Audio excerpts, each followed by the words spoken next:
Welcome to Future of Flushing. I'm Vito Calisi. To my right is Jonathan Barron. To my left is Kade Morris, drafted in the third round of the 2023 Mets draft.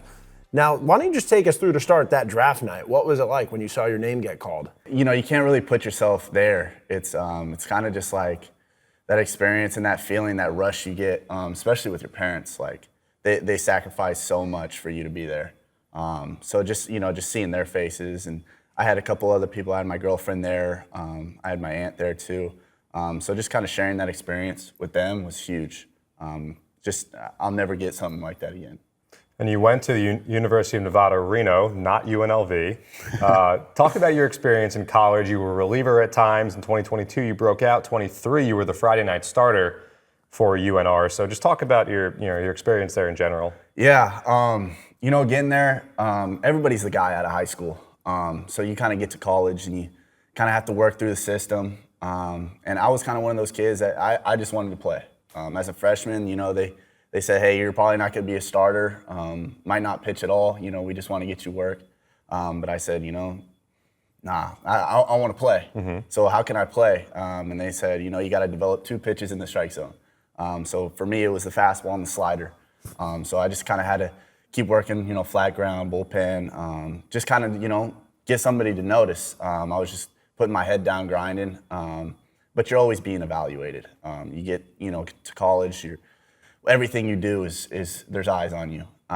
So I was just kind of working through the process. Got to be a reliever my freshman year. Just kind of was that 2-pitch mix guy. Got outs.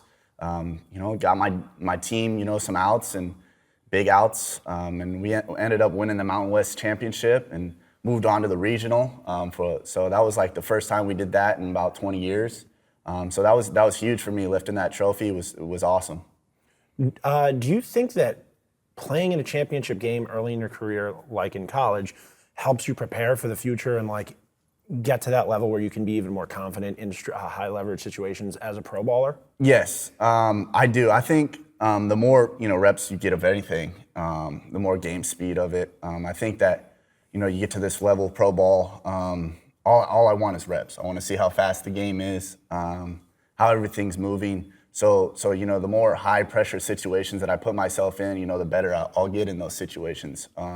So I kind of view it like that, and being able to kind of pitch in some big innings my freshman year kind of allowed me later on in my college career just to kind of sit back and be like, okay, and then look out for the younger guys. Some guys haven't played in some situations before. Tell them what I went through, my process, and kind of guide them through it. Speaking of championship games, you made your pro ball debut the day the FCL Mets clinched the division. What was that like, both, getting into the game, making that pro debut, which I'm sure was a huge deal, and then also you guys wind up popping the bubbly. It was grape juice, I'm assuming, but just the entire thing. Yeah, sticky bus ride home, I'll tell you that. Okay. That must have been kind of gross. Yeah, no, it was fun. It was one of those, memories you look back and go, man, that was awesome. But, I just really wanted, I wasn't a part of their season like crazy. So I just wanted to go in there and do my job, get out there, be able to, keep it a close ball game so I don't look like the bad guy, who's this guy coming in here giving it up. But it was kind of like one of those experiences. I just wanted to go in, get my feet under me, got out of the game, and then I just enjoyed it with the guys. A lot of the guys that from the Dominican Republic, Venezuela, all these guys from different cultures, they appreciate baseball differently than we do. And you kind of get a different outlook and go, wow, there's a lot of passion for this game right now. And it kind of gives you your joy of baseball back almost. You kind of man, this is a game, and you are supposed to have fun. So I think there was a run there in that game where guy was trotting around second base, and he got to third, and everybody exited the dugout, and they were waving, let's go, and they all called him safe at the same time. And I've never seen anything like that. There was 14 dudes out of the dugout calling the guy safe instead of the umpire. So I think the umpire was a little scared. He's like, oh, if I call this guy out, I'm gonna get pummeled or something. But it was an awesome experience. Now, you talk about you entering the team at that point. It wasn't just you. It was a ton of people coming to the FCL Mets team at that time. Have you gotten along with the guys who came in at the same time? And is there just this excitement about the level of talent that came into this already pretty stacked team at the same time? Yeah, it's kind of one of those things where, you get there and you start, just picking some brains. You just ask questions, see, kind of like what everybody's like, personalities, how they play ball. And, there is a language barrier between some of us. But, there's translators in the dugout. You got people that speak both English and Spanish. So you kind of get it done. And all in all, it's just a fun time, For Mets fans who have seen your name but might not know that much about Kade Morris, both the pitcher on the mound and then Kade Morris off the field, why don't you tell Mets fans a little bit about yourself? Yeah, pretty fun guy. Well, I could tell, by the way. I could tell that. No, I mean, I just want to be, 100% authentic, 100% of the time. I think that there is a good, separator of me when I get between those white lines. I'm a different man. That's straight business. I think that Kobe, sums it up pretty well. He puts that mask on and he gets that Mamba mentality, So I kind of like look at that and be like, okay, there is a switch that you kind of got to throw away that nice guy and be that dog.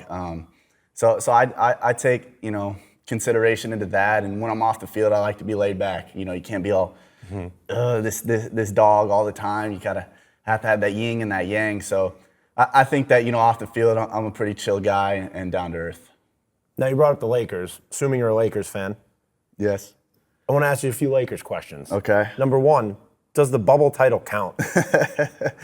Mickey Mouse ring. I like to call it the Mickey Mouse ring. You don't even like it. No, I think that when you get down to it, everybody had the same chance, right? So, everybody goes, oh yeah, it's abbreviated ring, whatever. But if the Golden State Warriors won it, all the Golden State Warriors fans in my area would, oh, look at our ring. So I don't think it's, everybody had the same chance. Everybody had the same, conditions in the bubble. So I do believe it counts, but it just sucks that it was, how it was.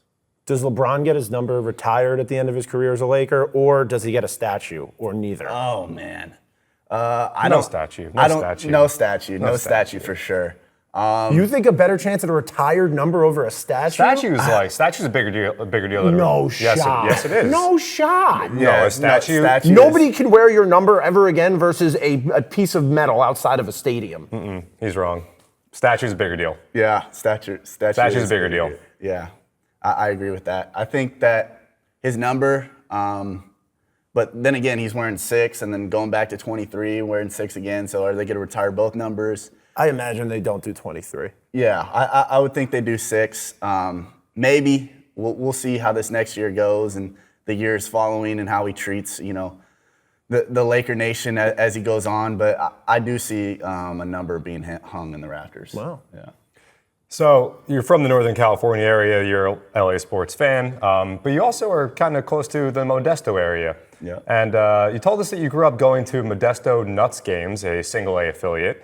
So why don't you just talk about that experience? Right now you're in minor league baseball, but you used to go watch minor league baseball, and it sounds like you had some good times in your day watching minor league ball. Yeah, that was, Modesto Nuts were like that ballpark that was the closest to me. It was 15 minutes away, and I just loved baseball. Like I still do, obviously, but at that point in my age, I was just like, man, like just to see a ball game, like I don't care who it is, and then kind of watching him, be like, one day that's going to be me. And I'm one step away from being that ball player that I used to go and watch. So it's kind of a surreal moment, and it's really cool because I used to go to the games and get the autographs, and now I get people asking, hey, can you give me an autograph? And I'll be like, you're probably not going to remember who I am, in 4 years, but hey, give them an autograph because it's just a memory for them. I always remember like certain players just because they gave me their autograph. So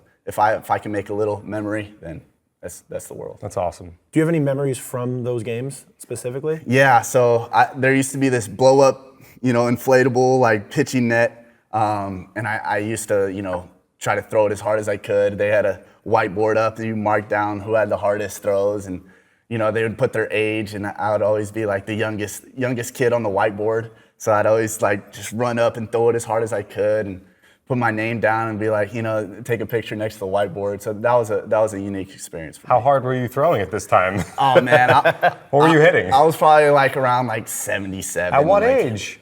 Man, I was like 9, 10. What? Yeah. Okay. I mean, it makes sense. I mean, we're sitting here talking to you, so I guess that checks out. You're not an accountant right now.